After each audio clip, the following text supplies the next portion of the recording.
day after Christmas in the year 1900, a small steamer named the Hesperus pulled in beneath a lighthouse that stood on the loneliest rock in the Outer Hebrides and blew her whistle.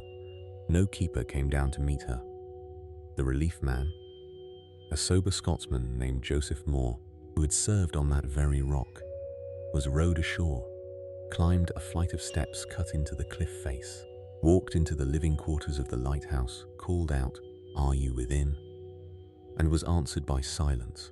The three men whose duty it was to keep the light on Eilean Mòr were gone. The kitchen door was closed but not locked. The clock had stopped. The fire had not been lit. 2 of 3 oilskin coats were missing from their pegs. One was still hanging. The men have never been found.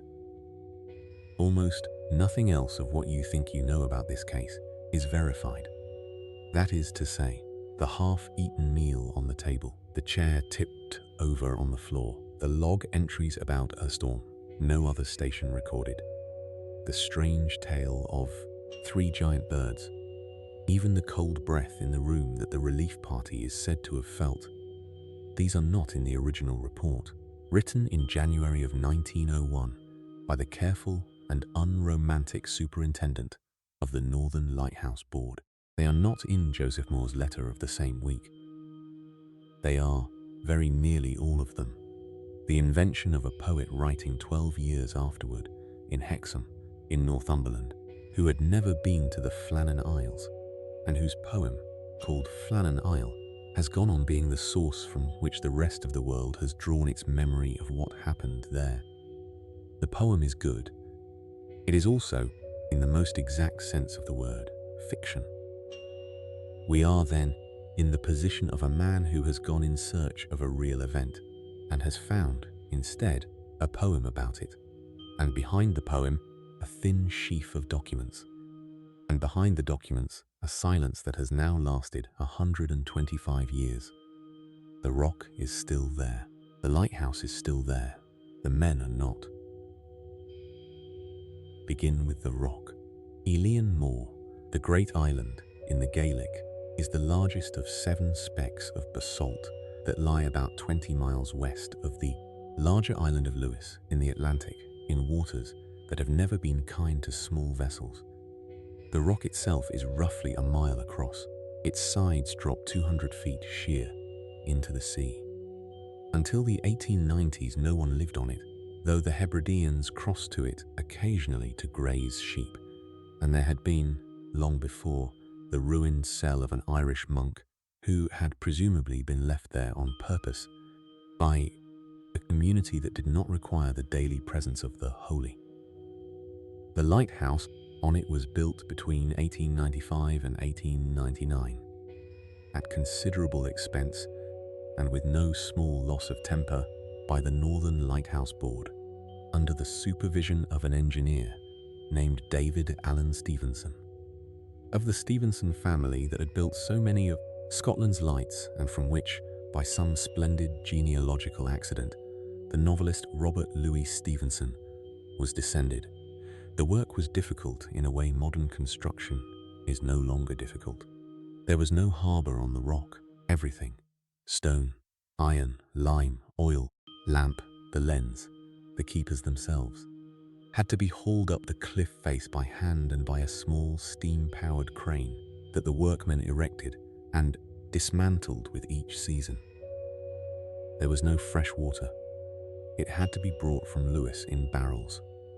The men who built the tower lived, for 3 summers, in a cluster of huts on the eastern shoulder of the island.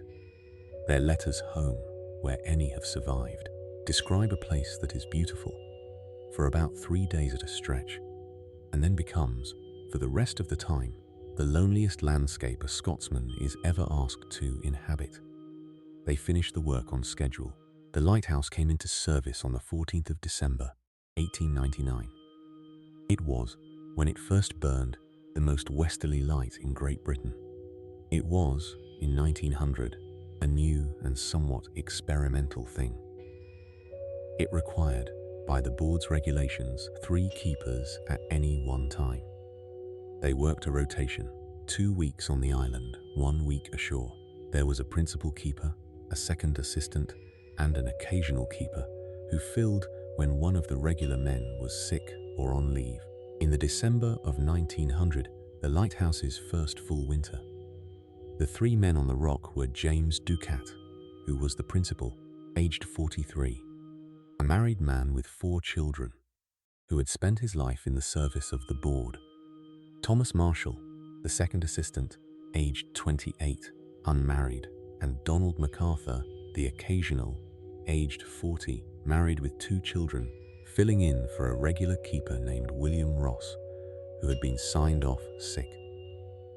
Of these 3 men we have, between them, perhaps 3 or 4 contemporary photographs and the rough outline of 3 biographies, which would not, if collected, fill a single page of close print. Ducat was steady. Marshall was thought reliable. MacArthur was a tougher kind of man, a former soldier, of whom the village memory has preserved one anecdote: that he was, on shore leave, occasionally a fighter. The case is not a case of character. It is a case of absence. The light went dark, according to the available evidence, on the night of the 15th of December. We know this because a passing steamer, the Archdor, en route from Philadelphia to Leith, ran past the Flannan Isles in the small hours of the 16th, and noted with surprise that the new light was not burning. Her captain sent a telegram on his arrival at Leith, mentioning the matter. The telegram, in one of those small administrative oversights that history is built out of, appears not to have been forwarded to the Northern Lighthouse Board. The board did not know.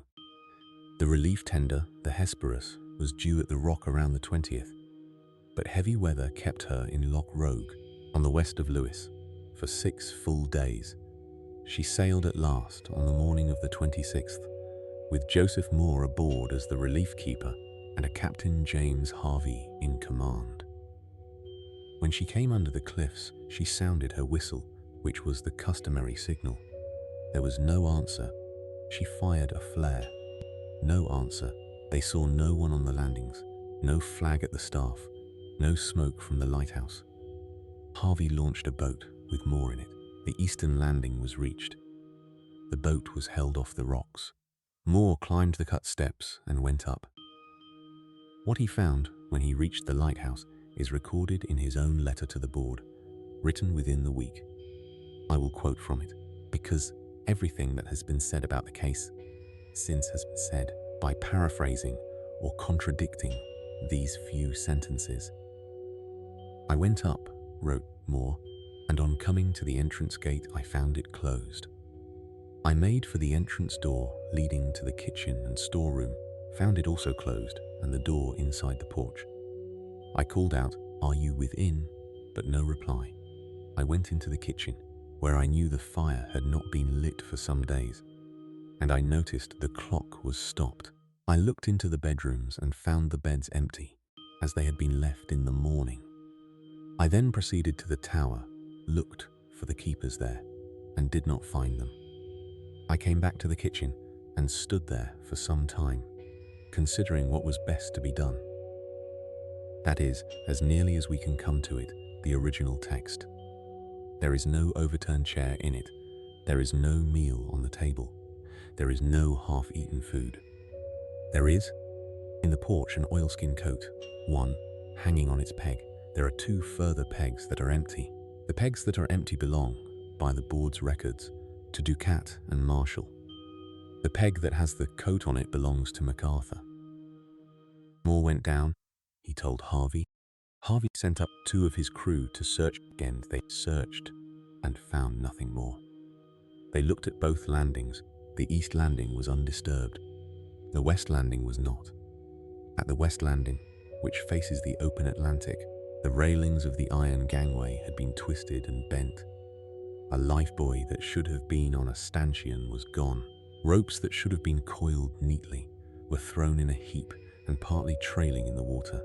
A heavy iron block, which the board's official report would later note weighed more than a ton, had been moved. It was, you understand, a perfect mystery box. The men were not there. Their tools were not there. The instruments of their work on the side of the island facing the open ocean had been disordered as if by a great wave. And in the lighthouse itself, where there were no signs at all of struggle or disorder, the simple and uncanny fact: the clock stopped, the fire cold, the beds empty. Mòr stayed on the rock with 2 volunteers from the Hesperus and lit the lamp that night. Harvey sailed back to Lewis and sent the telegram that informed the Northern Lighthouse Board that its 3 keepers were gone. The board sent its superintendent, a careful man named Robert Muirhead, who arrived on the rock at the end of the month and began the investigation. Muirhead's report, dated the 8th of January, 1901, is the second of the 2 documents on which any sober understanding of the case must rest. It is not, in the manner of the time, a sensational document. It is a board officer's report.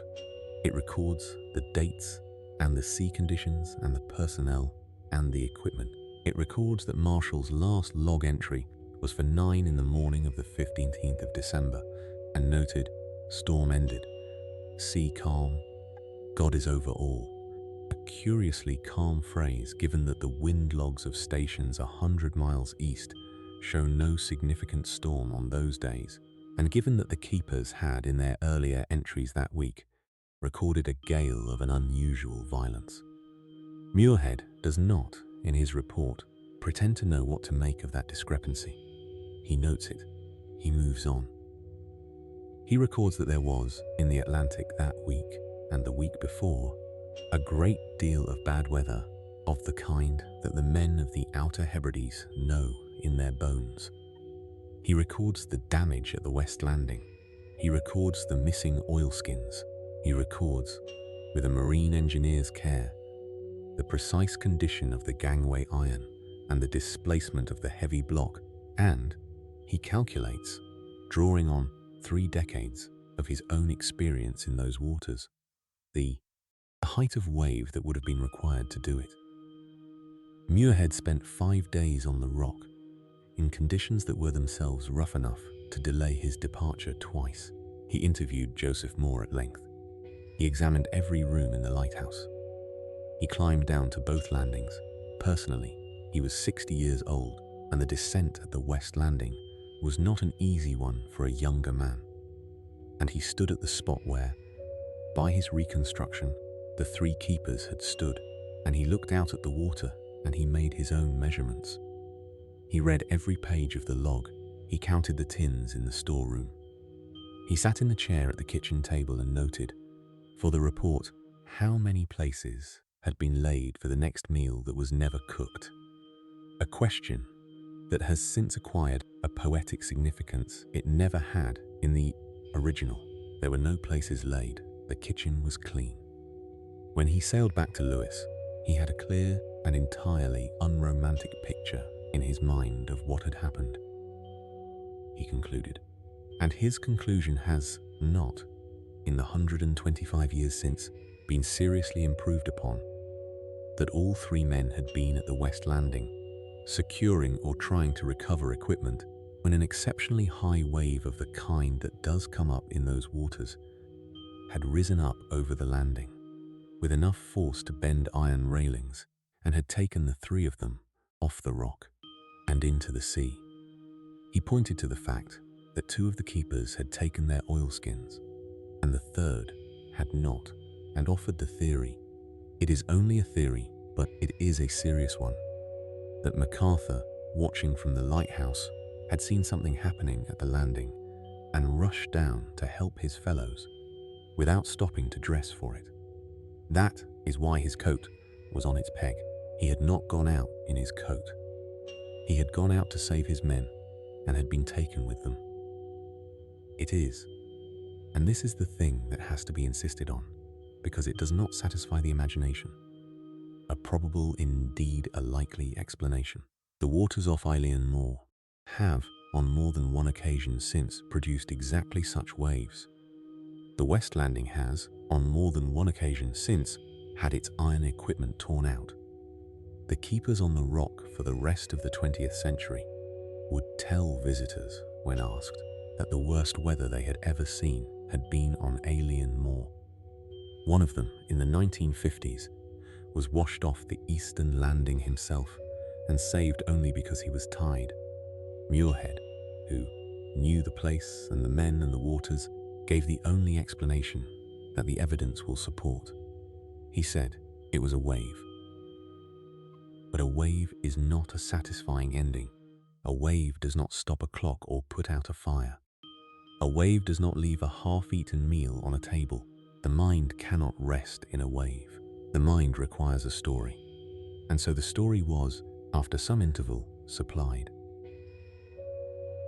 The poem of which I have spoken, Flannan Isles, was written in 1912, 11.5 years after the case, by Wilfrid Wilson Gibson, a Northumbrian poet of some reputation in his day, a friend of Robert Frost's and of Rupert Brooke's, a man who lived almost entirely on the mainland, and as far as the records show, never set foot on Eilean Mòr or any of the Flannan Isles. He had read, perhaps, the newspaper accounts of 1901. He had thought about them. He had made of them a poem.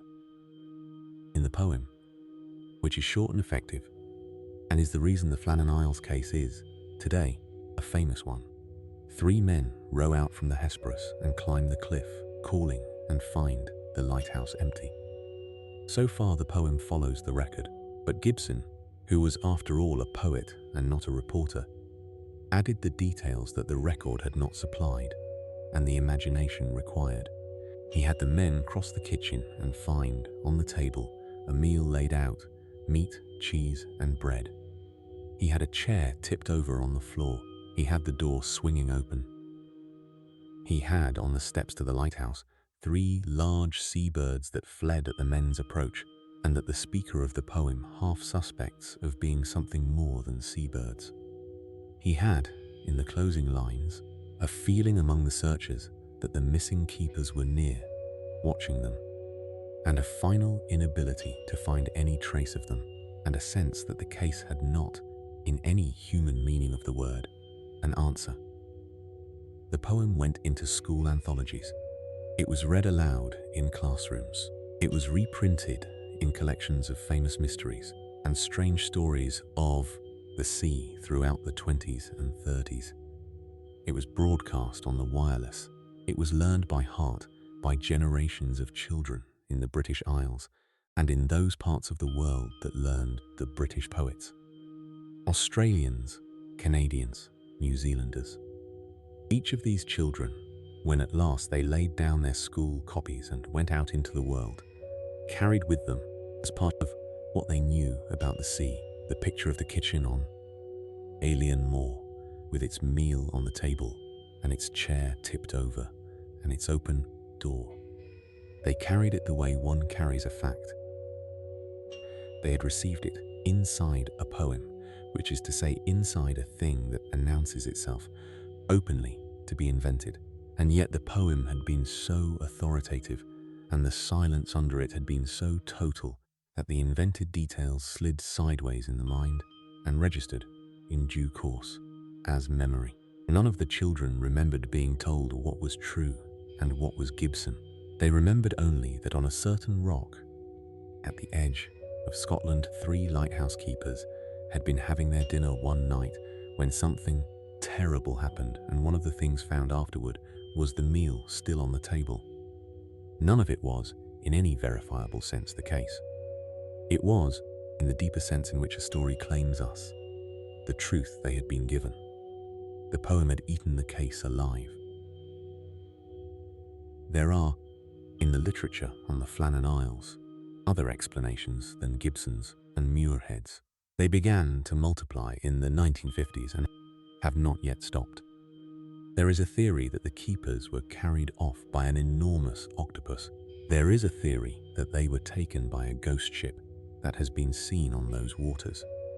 There is a theory that one of them, MacArthur, the former soldier, killed the other 2 and threw their bodies in the sea before throwing himself in after them. There is a theory that they were abducted in the 1950s manner by extraterrestrials. There is a theory that they walked through some hole in the world and are somewhere still in another version of the Flannan Isles where the ordinary laws have not been pulled tight. Each of these theories has been advanced in print. None has any evidence at all behind it except the gap. The men were called Ducat, Marshall, and MacArthur. They went out in heavy weather to secure or recover equipment at the western landing of a lighthouse, and the sea took them. That is the most likely account. It is also the one that no one wants.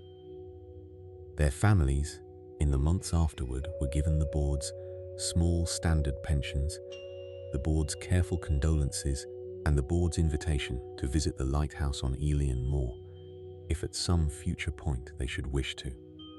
As far as the record shows, none of them did. They lived with the unanswer, the way the families of men lost at sea have always had to live with it, which is to say, without any choice. The widows did not, on the public record, make pronouncements. They drew the pensions, they raised the children grew up and had their own children, and the story was passed down inside the families the way such stories are, in fragments, in things half said over a fire, in the look on a face when a particular sea was mentioned. None of them, by any account that has survived, took any interest in the octopus theories or the alien theories or the ghost ship theories. They knew, in the way the families of such men know, that closure was not coming. The case stayed open because there was no apparatus by which it could be closed. They went on. What the case is, in the end, is two texts and a silence. The silence belongs to the men, the texts belong to us. There is the board's report, true the way a ledger is true. There is Gibson's poem, true the way a poem is true, which is a different kind of truth, and not a lesser one. The mistake we have made for a century is to treat the poem as if it were a ledger, and the ledger as if it were a poem, and to remember the dinner that was not on the table while we forget the cold fire that was. The fire was cold. The clock had stopped. 3 good men went out one December afternoon, in a wind we cannot precisely measure, into a sea that we know was very high, on an errand we mostly understand. They did not come back. The lighthouse on Eilean Mòr is still there. It is automated now. There are no keepers on the rock at all. Seabirds nest on the cliffs. In good weather, in summer, a small boat will sometimes go out from Lewis with a few visitors, and the visitors will stand on the eastern landing where Joseph Moore stood, and they will look up at the tower, and a wind will come up from the west, and they will go silent for a moment without quite knowing why. The men are inside that silence. The chair was never overturned. The meal was never on the table. The keepers stepped out the door on an afternoon at the end of the world, into a wind that we have ever since been writing poems to drown out. The poems are very fine. They do not, when you listen carefully, quite cover the silence underneath.